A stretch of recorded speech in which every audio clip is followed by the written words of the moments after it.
say that there aren't many out there. So please don't take offense if you're watching and you're within the NHS. But today I have the privilege of having with us here Dr. Lola Banjoku. She's a co-convener of Better Health for Africa.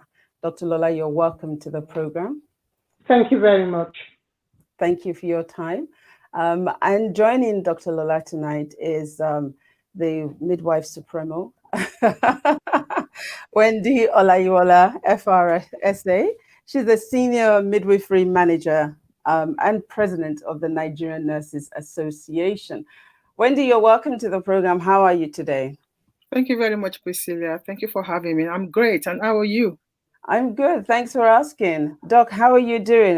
Have you had a full-on day? Has it been easy for you today? It's a busy day. I've been very, very busy. Wow. But I don't see any other day in the last, I would say, several months where it has not been busy. Because I actually work in Brighton where the initial sort of COVID incident started. So it's been a long marathon and still is. Wow. On that note, let me just ask both of you, during the whole COVID pandemic lockdown situation, most of us were either working from home or we were at home. So to an extent, some of us had a break. But for the two of you, as you've just said, Doc, it's been a marathon for you. Wendy, what was it for you? How did you, what did you do in that time? And how are you feeling now, for instance? Thank you, Priscilla. I must say that it's still a marathon. We are still on it. We have not really, left the marathon yes, the pandemic is easing, but the work, we are catching up on so many things and trying to embrace whatever this normal is at the moment. So it's been crazy. It's been busy. A lot of us haven't had time off. And especially those that are classified as being healthy. Some of us cannot work from home because we cannot deliver babies while at home. So we have to come here. And a lot of, obviously, people have to go in to do, especially the frontline staff. Yeah. So when it comes to clinical issues, that cannot be done from home. Oh, well, before I go any further, let me say thank you to both of you and to all your colleagues and for every healthcare professional that's working, that has worked throughout, that works within the system and that are watching tonight. We appreciate everything you do. I am still advocating for our government to pay better and not just clap hands. But on that note, let's try and move on to the subject of the night, of the evening. We'll come to the COVID situation and experience a bit later.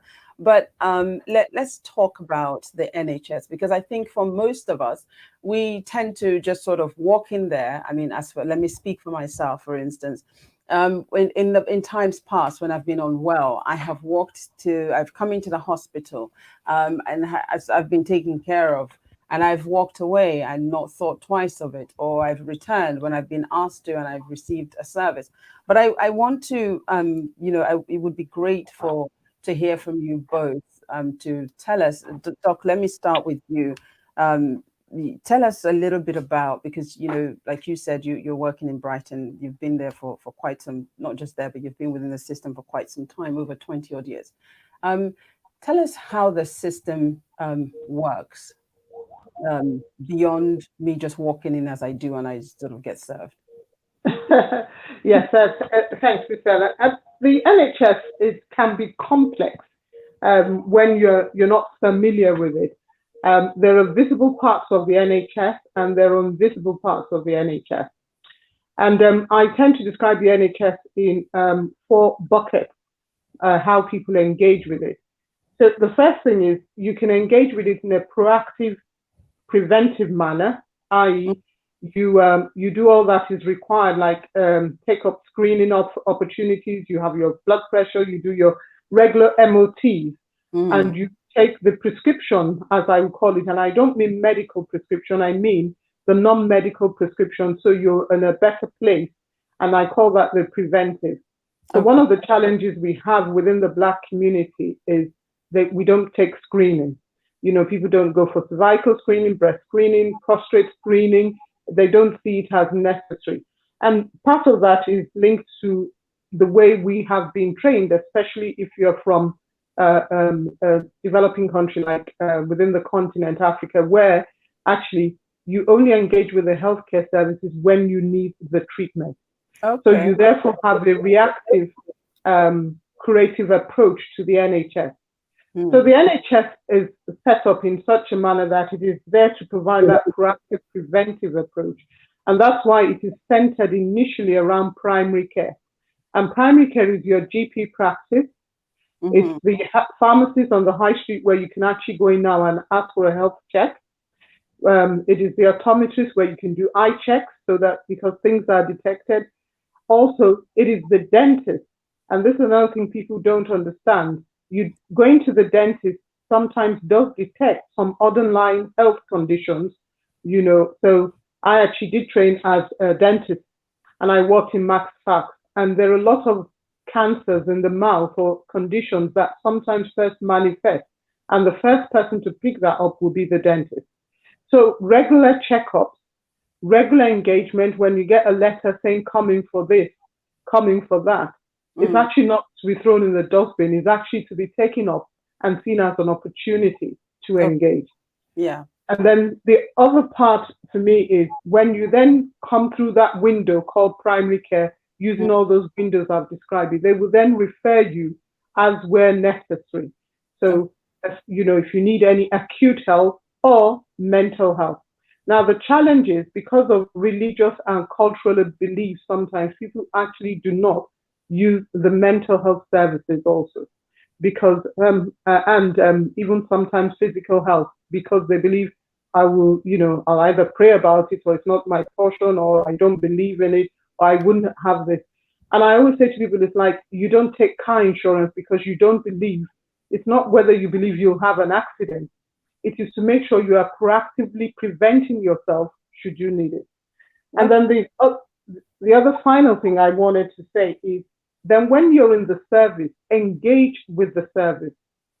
And when I mean engage, I said everybody that is resident in the UK pays for the NHS. It is not a free service. It is free at the point of access. You pay for it in your taxes. So when you go, you should expect a service not different from anybody else.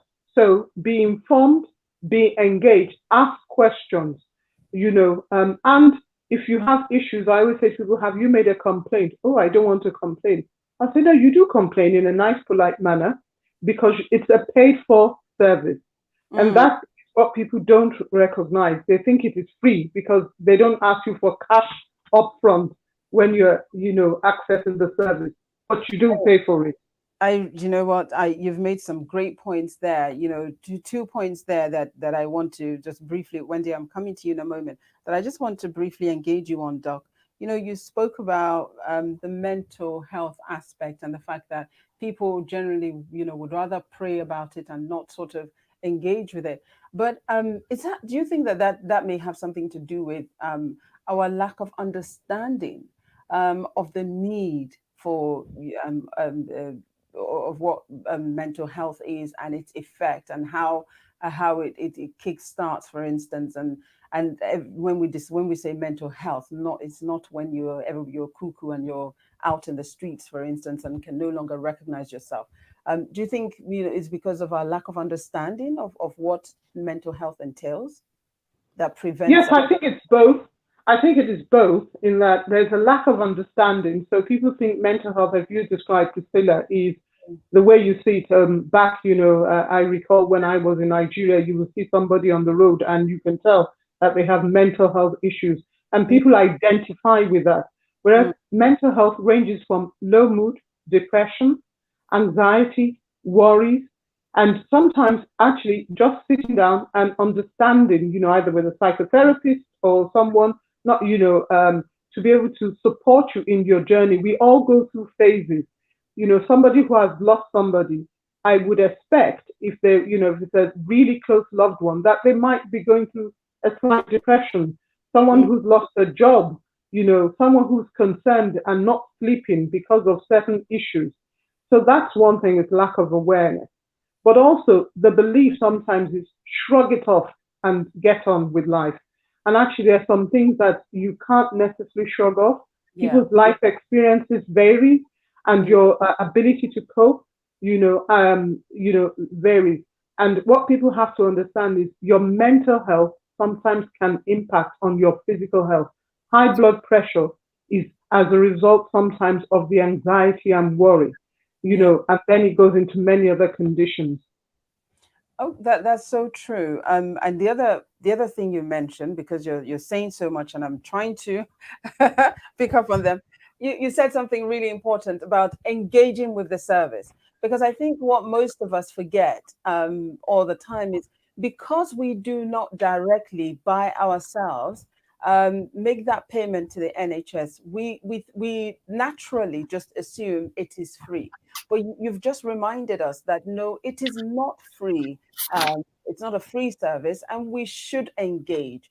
Now, how do we get this message across to the public, to say, especially within our Afro-Caribbean society here in the United Kingdom, about the fact that yes, you go in, and at the point of service, you're not having to pay money before you're seen, but you have paid for this as long as you're paying your taxes. How do we get people to get above that point of being, Wendy, I haven't forgotten you, I'm coming, of getting to that point where we say, you should engage and you should ask questions. How do we get people past not asking? So the first thing I always say to people is, if you look at your taxes that you pay in this country, I think that should be a quick reminder, because we do pay, we're high on taxes, but we're high on taxes for a reason, because of the social insurance, the national insurance that we all pay. So that if, that at any point in time, and one of the beauties, and I'm going to have to say it boldly and proudly, of the NHS is that none of us, not all throughout COVID, not one of us thought about the money. When you want to access the healthcare system in this country, I would say I don't hear anybody here saying, oh, I don't have money, I can't go to my GP. In fact, I do think sometimes we abuse it because we're not paying at the point of access. But the thing is, we have all paid for it. And people should if you look at your national insurance payments, if you look at your tax payments, you are contributing to. Even I reminded someone the other day, I said, they said they were on benefits, they weren't paid. I said, no, you are. The government has taken the taxes, if you look at it, from your benefits. And even though you're collecting benefits, you are still contributing, because it is about the protection for all. And that's the beauty that we have in this country, that we can access the service without even thinking. I mean, one of the major causes of ill health in the continent of Africa is because people are out of pocket. Yes. And so they cannot access healthcare services. Also, in America, people then fall sick in America also because they have to pay at the point of access. None of us have that. And this is the beauty. It's not perfect, the NHS, because nowhere is perfect. But I always say to people, you don't even have to blink or think about it. But you have to remember you pay for it, and you therefore must engage with it, and you must use it like a service that you have paid for.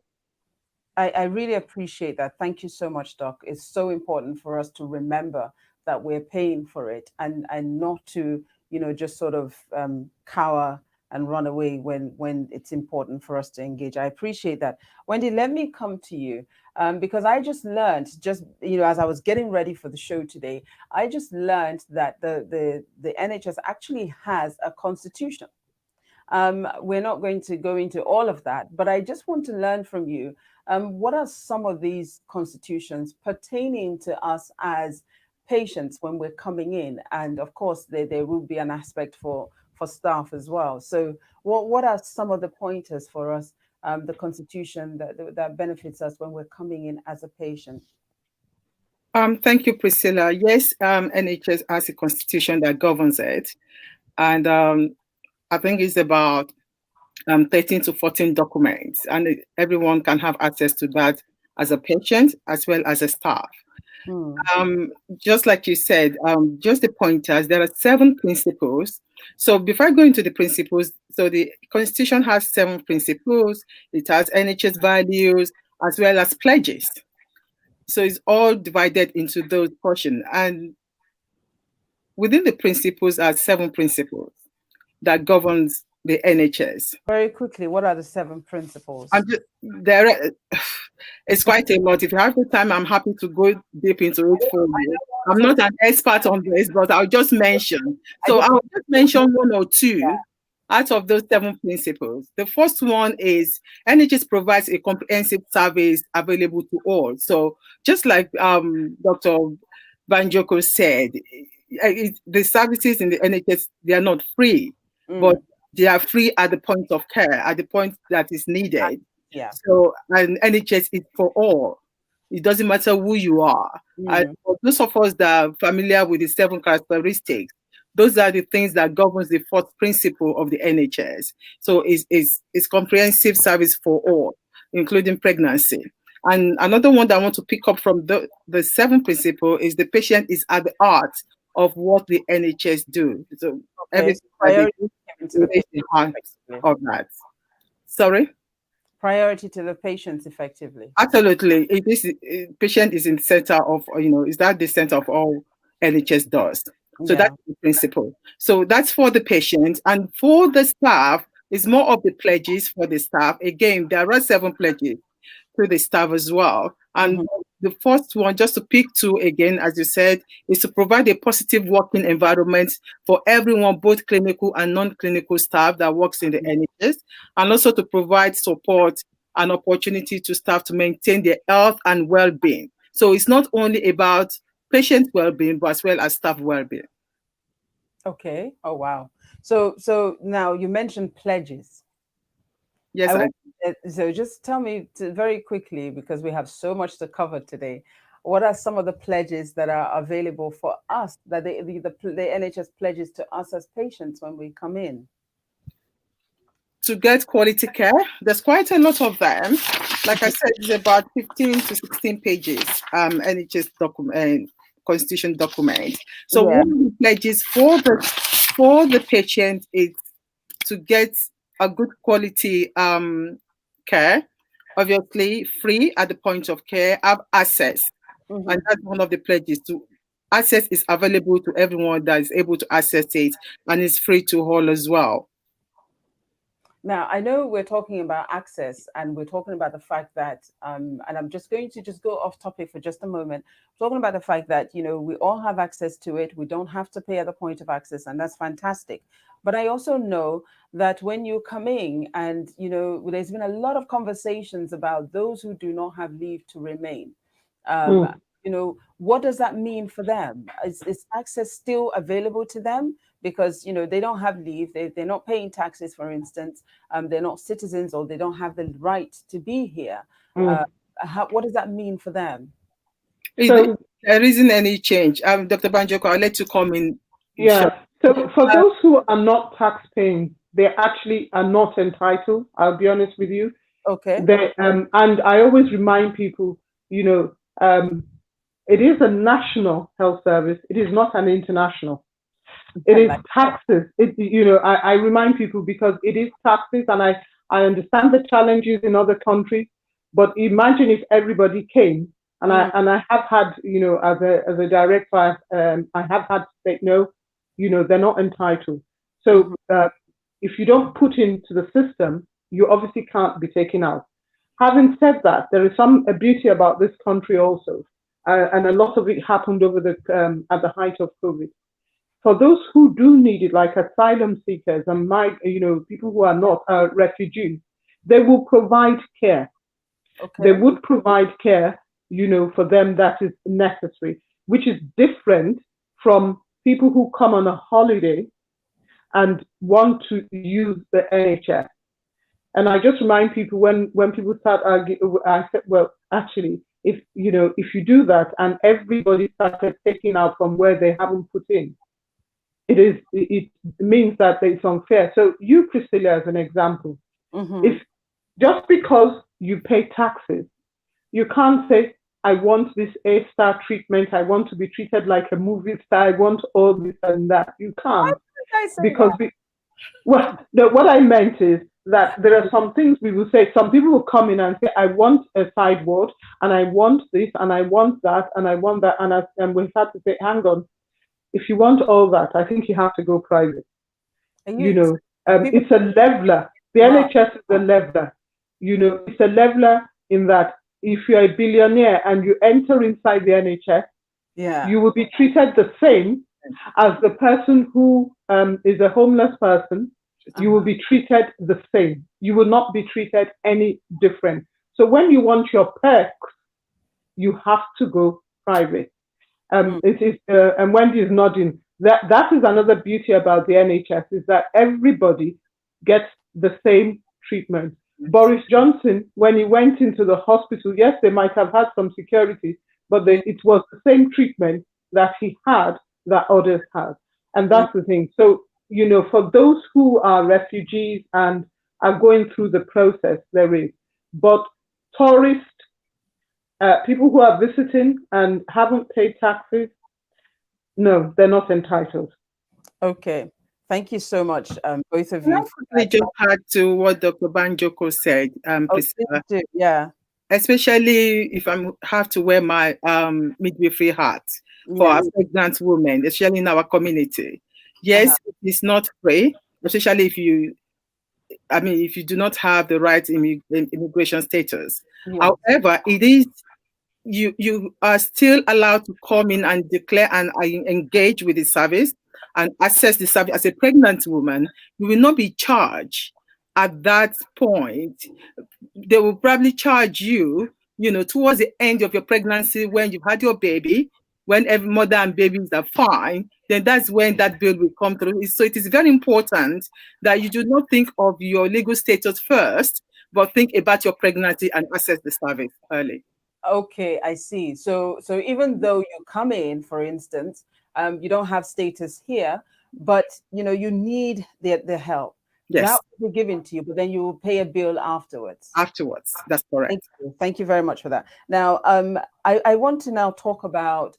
I know that, say, from about 2010, 2011, the NHS have been doing a lot of work on, you know, a lot of drive on their patients' experience, as I mentioned at the top of the program.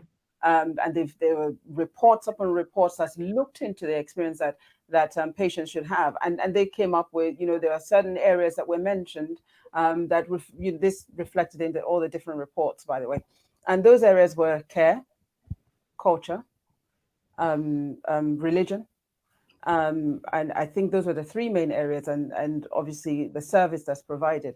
And I want us to just look at that, for instance, now, how both of you work within the system. And I want to look at it primarily, first of all, as, you know, you that work within the system, because obviously, you know, it also affects you. How did that change that was brought about, or those reports, or those efforts that were being made, how did you, both of you, find that? How did that impact you? Because I know you've both given well over 10 years of service each. So you would have been there. You've been there since the time of these reports and before that. So, Doc, if you could go first and just tell me, you know, what was the effect of that for you, first of all, as an individual, and of course, within your profession? So, as an individual, and every one of us are at some point in time a patient, even though you work in the NHS, you're at some point in time a patient within the NHS, because we still have GPs, even those we're working in, and we still sometimes use it ourselves or our family. So, another thing about the NHS, as you rightly pointed out, Priscilla, is patient and public engagement. Yeah. It's one of the constitutional rights that if you are making any changes to services, you must engage the patients and the population which you are serving. It is a must. And that is the pillar to that is that there is a belief, and rightly so, that the patients and public actually are the best in terms of users of the service, and like I said, taxpayers are best able to shape and co-design. So on the basis of that, to be able to inform that, there's the things like the friends and family test that everybody who touches the NHS, either through GPs, so some of you would sometimes get this random survey where you have to talk about your GP experience or your experience at the hospital, and it's pulled together, and providers are ranked. And some of that actually goes towards CQC, looking, if the responses are very bad, then CQC will visit, because the NHS is very regulated, very, very regulated. And those results actually become a result that you then have to act on. You have to act on. And through that, you find that there is a lot more engagement. So things like having translation services. So if you go to areas where they're predominantly people from ethnic minority, you will find that there are translation services. You will find in every hospital there is a patient complaints department called PAL, where you can make a complaint. And everything then begins to shape the service, either through the patient information that is given to the patients before they access service, and some of that's the learning that they have got. I don't know if you're aware that there is an organization called Health Watch that is a regulatory body that is meant to make sure that they're scrutinizing the NHS on behalf of the patient. Another thing I do in my position is that I am regularly called by the local authority to come and face scrutiny on issues that the local patients have raised about any healthcare. I go through sort of a session where I have to do, face the local authority councillors and explain any issues and actions we are taking in response. You also see that nationally, where sometimes in Parliament, if there's an issue that is very big, then people from the NHS are called to scrutinize. And that is driven, like you said, Priscilla, from the engagement and the outputs of patients and public. And one of that has been the cultural. They need to make sure things are culturally sensitive, but also not just from the point of view of patients, also from the point of view of what the NHS needs to serve the patient. So there's been a lot about blood transfusion as an example, and lack of donors in the Black community. Wow. And you will see them deliberately going to what I would call diaspora media to try and advertise. In the days when we had Notting Hill Gate Carnival, you will see the blood transfusion there. I said in the days because, of course, we're not having it this year, but you will see them there trying to make sure they improve the awareness within the Black community of the need to donate blood, because without donating blood, it has an impact on us. So it's a cyclical thing. You get the information, you improve the service, but you also inform and engage the population you're serving.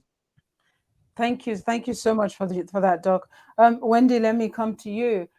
From your experience, how the whole patient's experience, and of course you as a patient and you as one who works within the NHS. Oh, thank you, Priscilla. I think Dr. Banjoko has really said quite a lot about patient experience. Patient experience is very important in all we do. Like I said, the Constitution says they are in the center of what we do. So the experience is very important. And the feedback through FFT that Dr. Banjoko said is very important, because that's how we improve the service. And again, within our community, we are not very good at actually giving feedback. We complain a lot.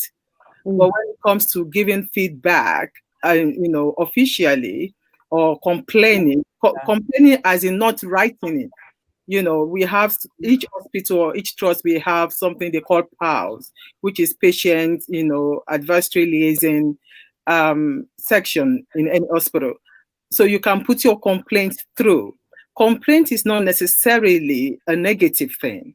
It is to improve the service, and also to add more, to understand more culture, more things within that community. Because if that is not being expressed out, it is very hard for the service provider to actually embed the cultural and the religion or religious things into the service. So it is important as the community, if you have any issues, just put it into writing.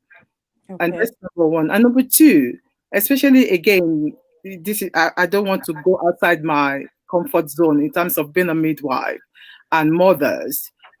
It is important that the feedback that we get for maternity from our BAME or ethnic minority, Black and brown mothers, it's very important to improve the maternity services, especially in terms of access and engagement. Okay. So the experience and the feedback goes hand in hand. Thank you both so much. And on that note, I want us to now look at, you've both spoken so much about what the service provides and some of the challenges or problems that, the patients may have, and it could be the patient's fault, for instance. So on that note, during the whole COVID and the pandemic situation, the outcome we were told, were that people of BAME communities were more likely to die. There's also the fact that the noted fact that and Wendy, you this is within your comfort zone. More Black women, Black and brown women, are more likely to die at childbirth than their white counterparts. Now, I'm going to come back to you now, Doc. In those two areas that, is very much at the forefront of our conversation, our news conversation in recent times, would you say that where we've talked about patients, all the work that the NHS is doing to engage with the community, improve patient care, culture and all of that, do you think that culture and as Wendy have said, our lack of engagement by not sharing on our experiences, good or bad, could have had anything to do with why we are heading on those two statistics, for instance, in those two areas? Yeah, thanks, Priscilla. I think obviously a lack of engagement. I did start early by saying that we engage late, so we are resilient. I always tell people that resilience sometimes has its disadvantage in that early symptoms. Resilient. I'm going to come to you. I'm going to come back to you on that, but continue. Okay, thank you, Priscilla. When I mean resilience, we suffer a lot. So the symptoms other people might have, and they'll be quick to go and seek help, we will shrug it off. Shrug it off for many reasons. First, that's what I meant by resilience. We will shrug it off. But in COVID, actually, early symptoms and early identification was important, because if you detect it late, then it becomes a crisis and very difficult to manage. So that's one thing that, in terms of making sure that we. But having said all that, I think there were a number of things that brought about that disparity. And one is decision making in the NHS is dominated. I mean, I am an executive in the NHS, but I would say I'm a lonely BAME executive. They're just a handful like me, So when you become a lone voice around the table making decisions, it is challenging. And when the crisis happened, the need for awareness of the diversity of the people that we're serving just took lesser priority. So I'm sure you would have seen, even I found it quite amusing, and I'm sure some of you would have heard London Transport at one point in time had an announcement in Yoruba to tell people to stay away because they recognized the audience they were targeting and recognized therefore that they had to communicate in a different way. Whereas our communication channels, and these are things we're now saying loud and clear, the communication channels were BBC, were mainstream media. Many from the BAME community don't even look at BBC. They look at shows like yours. They look at ethnic TV. They read ethnic. I would say to people that there are some people from the BAME community, their engagement outside their day job does not involve the engagement that the government used for most of their communication. So a lot of things flew over people's heads. And then I spoke earlier about culture and religion. If you look at many of our interactions, I was fully aware that some people thought that prayer meetings was excluded from gatherings, even if they were gathering in somebody's house for a prayer meeting. And I had to say, well, no, actually, they said, but if they're praying, that, they didn't think that if they were praying, that breathing the same air. Is that not ignorance more than anything? Well, I will say, I think sometimes I will say to people, do not underestimate the power of belief in the in the African community. When people believe in something, it's, it's, reasoning and actually understanding that even with your belief, it says be wise, So those were some of the things. And Wendy would laugh when I say this. I did say to Wendy that some of the places we went to buy our food, I didn't see any social distancing where I went to buy my African food. I saw everybody dipping their hand into where the the okra, the lady's fingers were, and I'm picking it, and then and I said to people that this is a bit odd. We are supposed to be socially distancing. It's the same gloves that they've used to give me the money that they're using. So there are some things that we. But having said all this, institutional racism and does have a major role to play, because racism is not being interpersonal racism. I always say to people there is a difference between interpersonal racism, where people actually say racism, to institutional and systemic racism. So institutional racism meant that there was ignorance and lack of awareness on the wider community that they're serving, and therefore the vulnerabilities that needed to be addressed. Right. Thank you so much for that. And again, two things, but I need to come to you, Wendy, on that. Within your your jurisdiction as the midwife, and managing as well, just share your thoughts on that. Thank you, Priscilla. I think I'm very conscious of the time, because I don't think you have your whole time to listen to this. But it's a platform to pass an important message to our community. I'm sure everybody by now should be aware of 5 times more. What does that mean? 5 times more that somebody like me or someone from my community will die in pregnancy. Yes. Not in Nigeria, not anywhere in Africa, but here in the UK. So this is a reality. And this statistics has been going on for so many years, and it's not getting better. For that community, for Black and Asian community, it is getting worse. So it is our responsibility, and thank you for bringing us on to this platform today to let people know that it is reality. And how do we stop that? It's not going to be just for the NHS or for the government to stop that statistics. It's going to be us in the community to stop it, to reverse that statistics, to reduce it. So for Black mothers or brown mothers, we have 50% more likely to die in pregnancy. And we also have 50% more to suffer a stillbirth. Okay, so we're going to do 2 things now, because you've touched on 2 areas. Pregnancy is one thing, and dying in pregnancy is one thing, but having stillbirth, that's the babies that are now dying. So there's 50% of the babies that will die at birth, and there are 50% of the mothers that will die at birth. That's what let's get it right. Oh, please. For a Black mother, you are 5 times more likely to die than a white woman in this country. Yep, that's that. Yeah. And for a stillbirth, let me try and define stillbirth so people can get the understanding of it. Please. Again, as a Black mother like myself, I have 50% risk to have a stillbirth, for a baby to die in the womb before I deliver that baby. Okay, let's do 2 things now.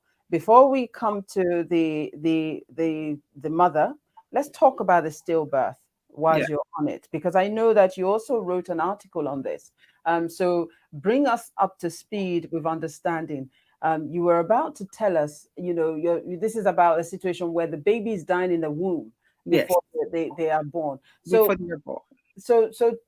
just tell us what could cause that first and foremost, and where we need to do to improve. Yes, this article was written by myself and Sarah, one of my colleagues, that is the lecturer, and she's also a Nigerian. And we do know we have a lot of statistics and a lot of research around Black and brown mother having more risk of having stillbirth. So we actually looked at the studies that are available, the reason why, people from our community will be having a baby died before birth. So there are a lot of issues around it. The first one is access to care. Culturally, we don't disclose our pregnancy before 3 months, which is 12 weeks. We don't want our village people to get involved. Yes, whatever it is, we don't disclose it. Now, in the UK, if you get pregnant, in fact, the access is open right from 7 weeks. 7 weeks means the first month you miss your period and you know that you've tested positive being pregnant, that is the time you should be accessing the service. Again, in terms of how do I access the service, is it through my GP? In the past, it used to be just through the GP alone, but now it is not. As a matter of fact, you don't even have to have a GP. You don't have to go through your GP. Just walking into your local hospital, and not just local hospital, it could be any hospital that you want to have your baby anywhere in the UK. Just walk into that hospital and go to their maternity and tell them you are 4 weeks pregnant, you're 6 weeks pregnant, you are 7 weeks pregnant. So, and they will just start you, they will register you, and that way they will follow your pregnancy through.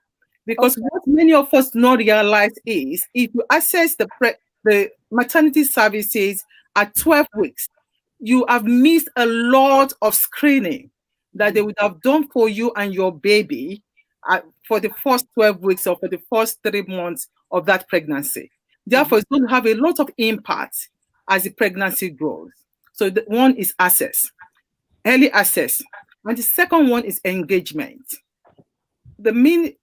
Some people just don't engage. Our community, we don't engage as much as we should.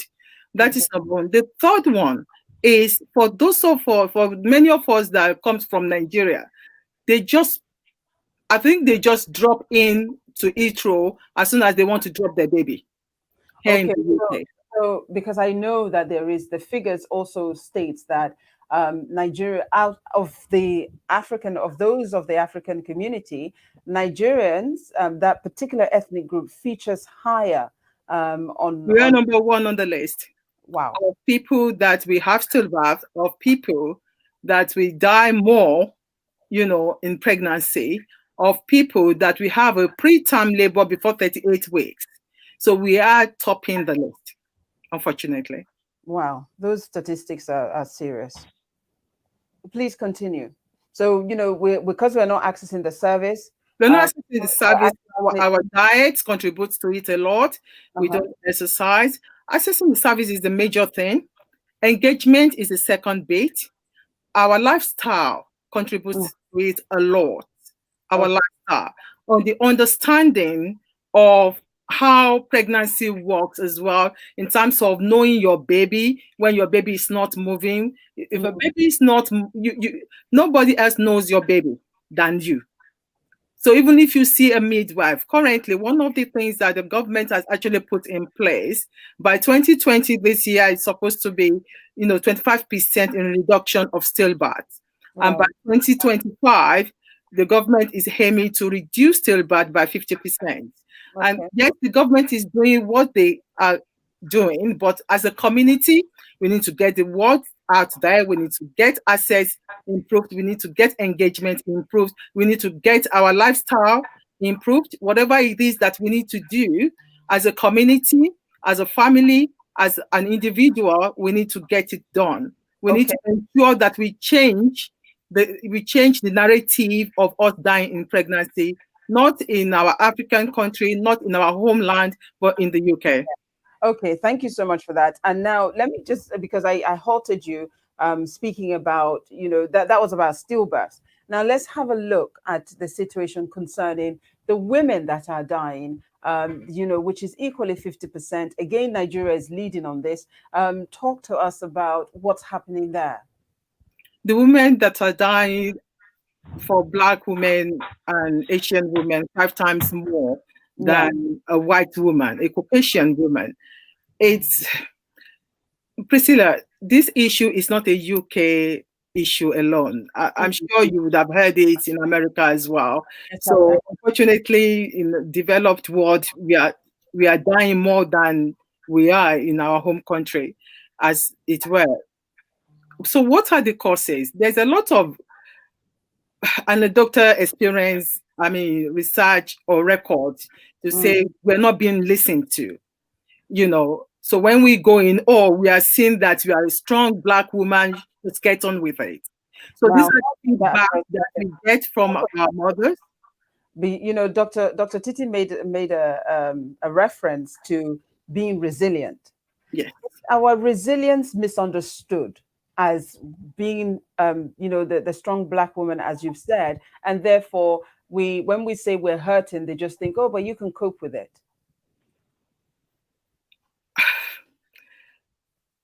Priscilla, I'm sorry, because I think if I look at the two sides of the coin, I'm a mother, you know, I was a user, you know, of the service as well as a professional in the service.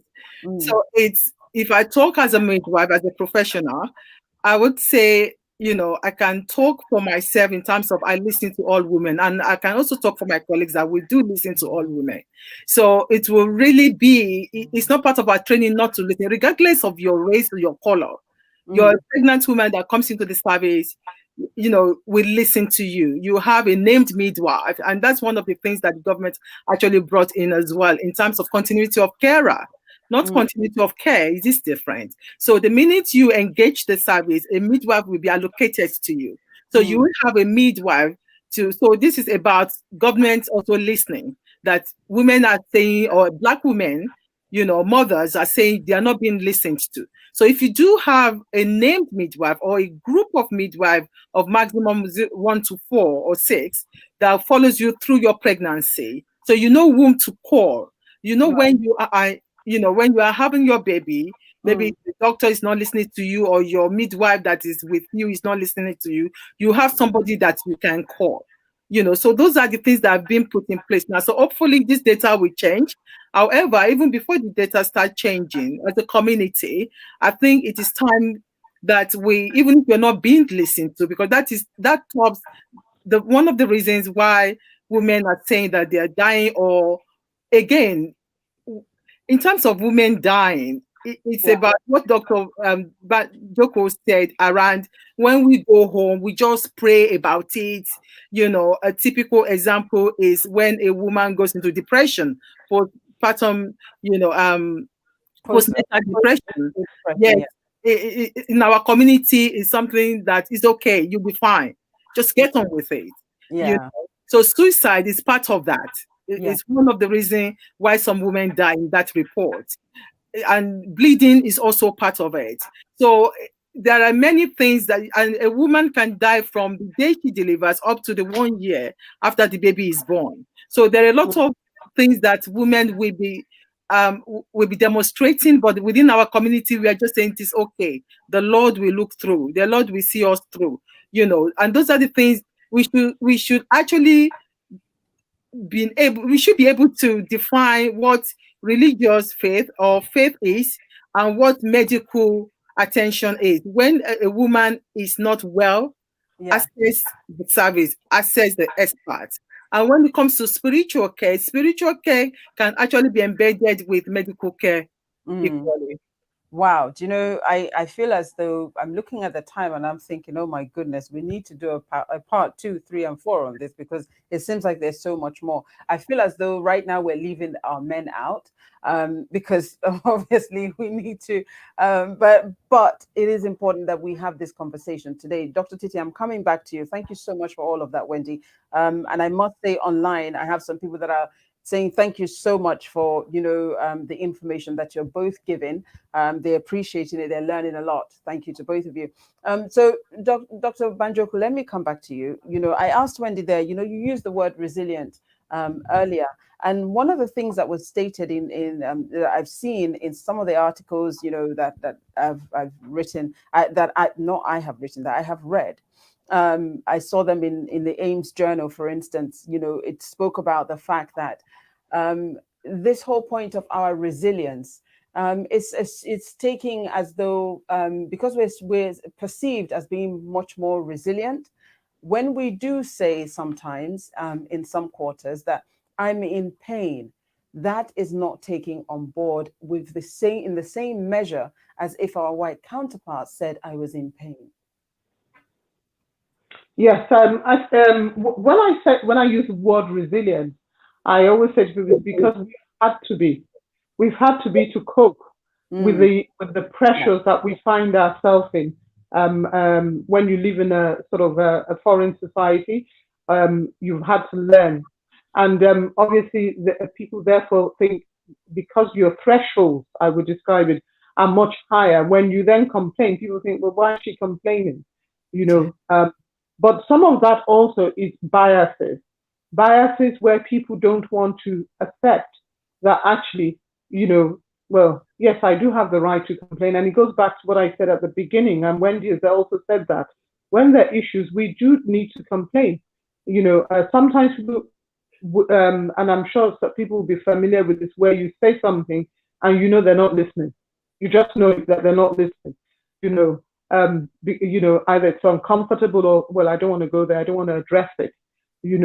But these are things that we have to articulate. And there are a number of things I personally have learned through the COVID is we have to learn to say things, whether in a respectful manner, whether people are comfortable or not.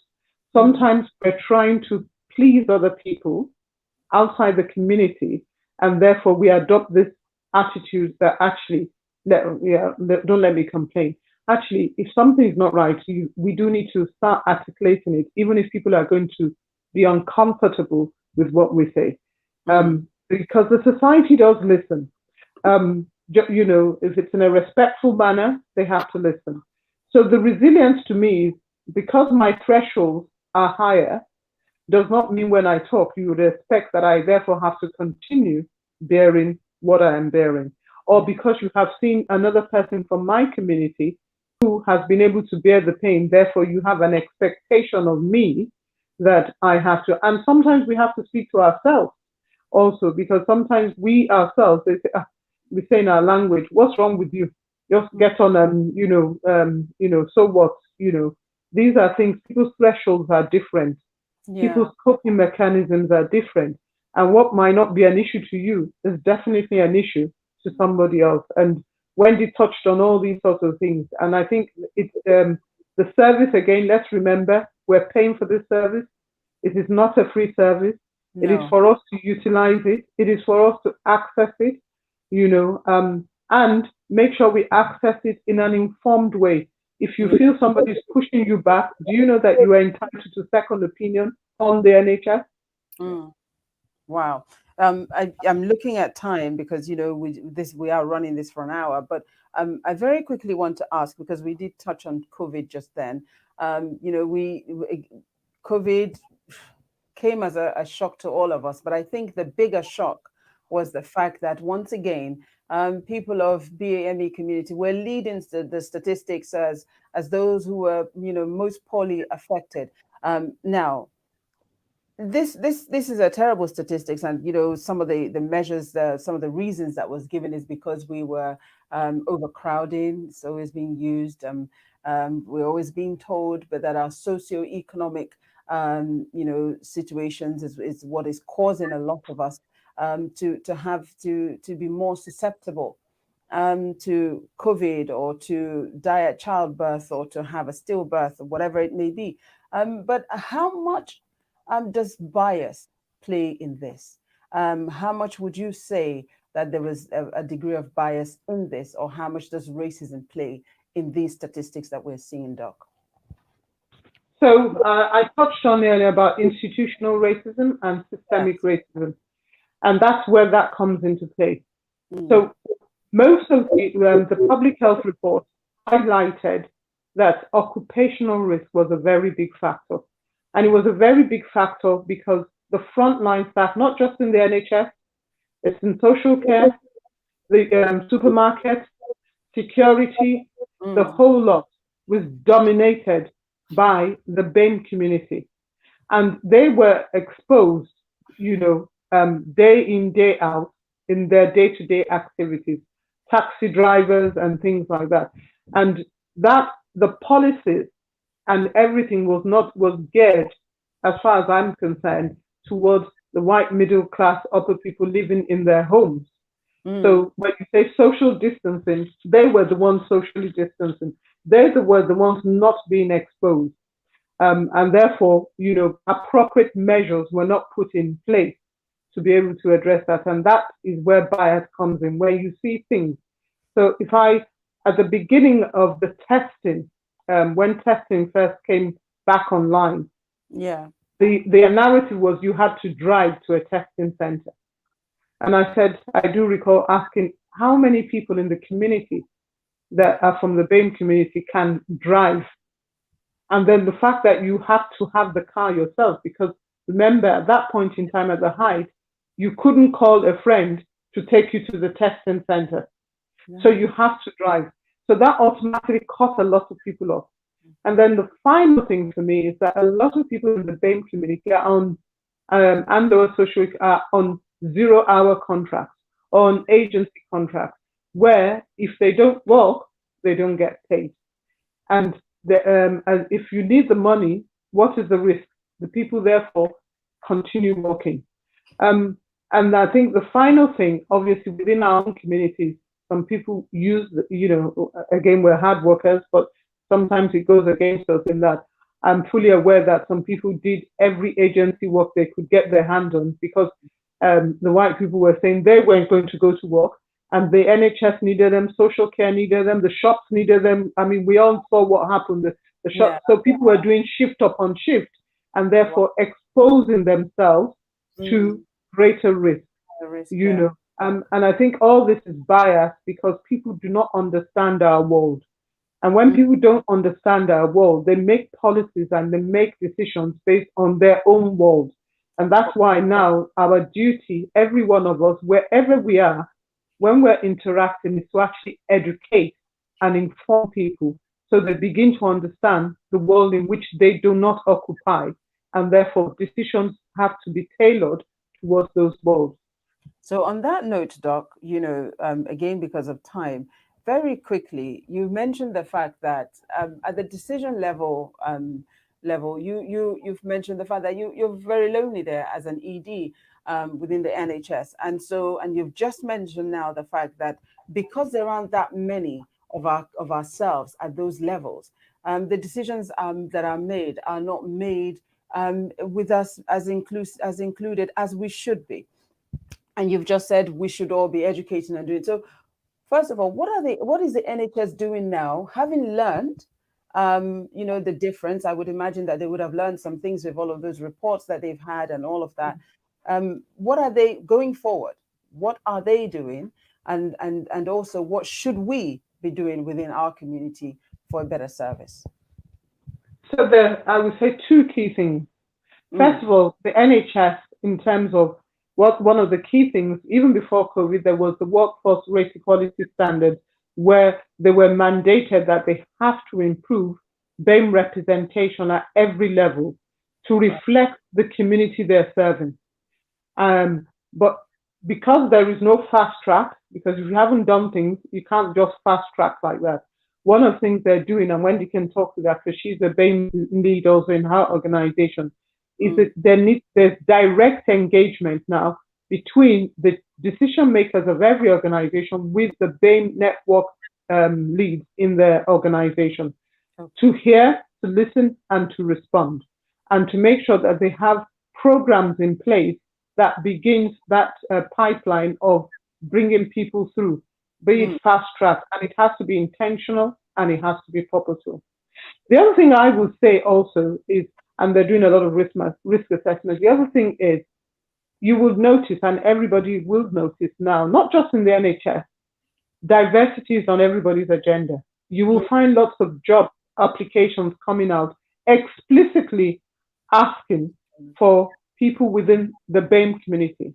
Now, what I'm saying to people is, can you please apply? So even in the NHS, I'm aware of a number of organizations that are looking for non-exec people to come in.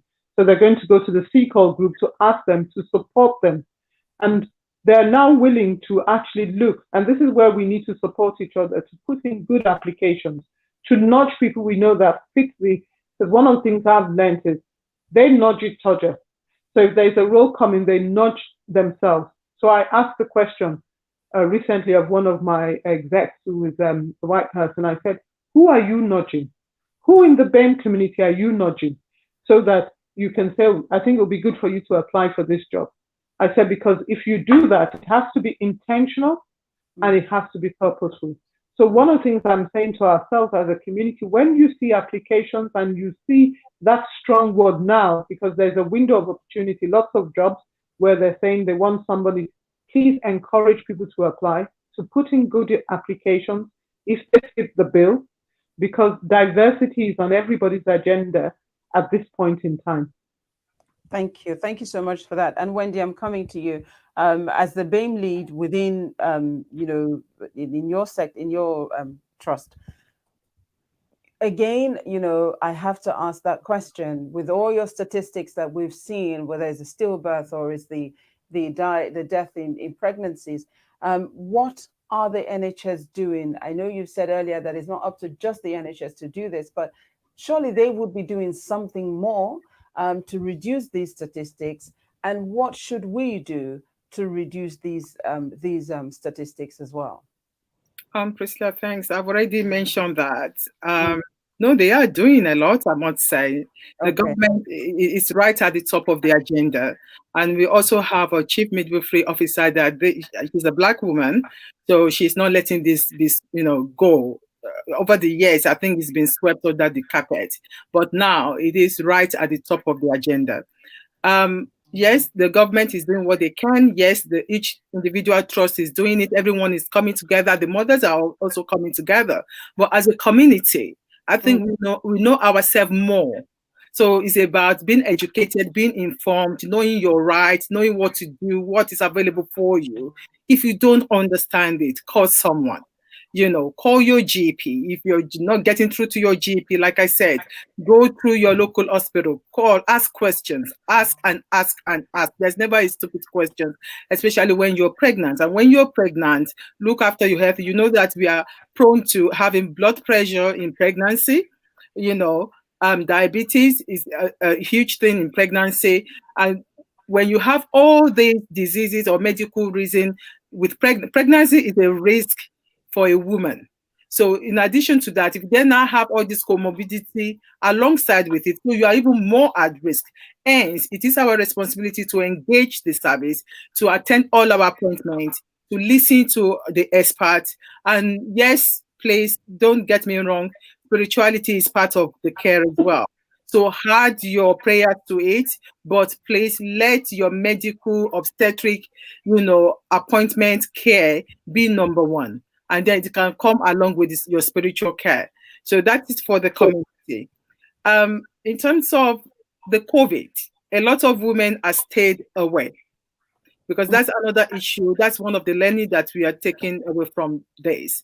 Because obviously everybody is so scared and they do not want, and we've seen a couple of maternal death during COVID. Again, Black women died during this COVID with their babies. So please do not stay away. If you are pregnant, engage with a service. You don't necessarily have to come in if you don't want to come in. A lot of trusts are now doing virtual clinics. So when they give you appointments to turn up on your phone or on the screen, please attend. And if you're bleeding or you're not feeling well, do not stay at home. Let the whole community look after this pregnant woman during this pandemic period.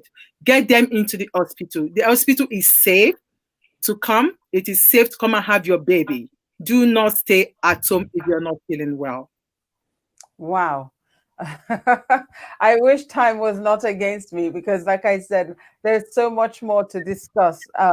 We've hardly touched on the men and, you know, some of their areas that they have acute issues. But I think that we're going to need to do this another day. But to both of you, it's been absolutely mind-blowing, I have to say. We've learned so much from you. Those who are watching, myself, I have learned so much from you today. Thank you, both of you, so very much. Dr. Lola Banjoku, thank you so much for your time. I know Thank that you. you're not just working here in the UK, but you're also advising on so many boards, and right across the continent of Africa. Also, you're extending yourself over there too. So thank you so very much for sharing your expertise, experience, and everything with us today. We're grateful. Absolute pleasure, and thank you for having me. Thank you very much. Thank you so much, ma'am. And I hope we can have you back again, because like I said, we haven't even started on this conversation. And to Wendy, wow, thank you so very much. What can I say? You have blown us away with what you've shared with your experience, and again your knowledge and everything that is going on within the sector that you're leading and managing. And we very much appreciate the time today, your contribution, everything that you have shared with us. And once again, I hope that you too will give us some more of your time in the future, so that we can talk more, educate and inform our people a lot more, because I feel that this conversation needs to go on repeatedly a little bit longer. Thank you, Wendy. Thank you very much for having me, Priscilla. Thank you. Thank you so much. And to all of you that tuned in and stayed with us, I want to say thank you. And to all of you that are going to watch this at some point, thank you all so much. Once again, I must apologize that we started late. Technical issues, we're working on them. Hope that it's not going to continue next week. But thank you for your patience. Thank you for tuning in. But more than anything, I hope that you will join me again next week for our next episode. Until then, do enjoy your evening, and remember, engage with the service. You have paid for it. Ask questions. Don't just shy away. Don't accept if you're not satisfied with an opinion. You can have a second opinion. Go in and ask questions. If you don't have a GP, go to the hospital. You've heard the ladies tonight. Don't stay at home. They can speak to you via your telephone. We've all been Zooming. We can't say, even if our technical skills were bad before, for technology, I think a lot of us have learned a thing or two over this COVID season. So please don't stay at home, and don't stay silent. If if you're anything like me, the slightest pain, as I begin to ask questions, because I need to know. I not only do I need to know, but I want to be comfortable. If I'm not comfortable, I just can't rest. So please don't keep quiet. Engage with your health care professionals.